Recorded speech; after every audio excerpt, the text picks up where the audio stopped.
எல்லாருக்கும் காலை வணக்கம். இதுதான் சேமங்கிழங்கு வய. நம்ம நிறைய வீடியோ அப்லோடு பண்ணியிருப்போம், நீங்கள் பார்த்துருப்பீங்க. சேமங்கிழங்கு அப்புறம் சேப்பங்கிழங்குன்னு ஒரு பேர் சொல்லுவாங்க, நம்ம ஏரியாவில் சேமங்கிழங்குன்னு சொல்லுவோம்.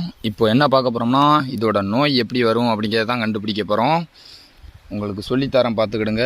இந்த மாதிரியாக தான் புதுசாக விவசாயம் கற்றுக்கிட்டவங்க பார்த்து வச்சுக்கிட்டிங்கன்னா நல்லது. இந்த செடியோட இலைக்கு பின்னால் பார்த்தீங்கன்னா அந்த மாதிரியாக பொடி பொடி பேனு செல்லு அப்படின்னு சொல்லுவோம். அந்த மாதிரியாக பார்த்தீங்கன்னா நிறைய இப்படி வர ஆரம்பிச்சிரும். இந்த செடிகளில் ஃபுல்லாகவே இருக்குது, பார்த்தீங்கன்னாலே தெரியும். எல்லா செடிகள்லையும் அப்படியே பரவ ஆரம்பிச்சிரும். இதோட நோய் இது தான். அதுக்கு அப்புறமா பார்த்தீங்கன்னா, இது மழை நேரத்தில் இந்த தண்டு பகுதியில் தண்ணி அதிகமாக படும்போது என்ன ஆகும்னா அழுக ஆரம்பிச்சிரும். அதை நம்ம ஏரியாவில், அதாவது திருநெல்வேலியில் சுடக்கு நோய் அப்படின்னு சொல்லுவோம். இந்த மாதிரி அந்த சுடக்கு நோய் அப்படிங்கிறது வந்துட்டு அப்படின்னா நம்ம செடிகளை காப்பாற்றவே முடியாது. இதுக்கெல்லாம் நம்ம மருந்து அடிக்கலாம்.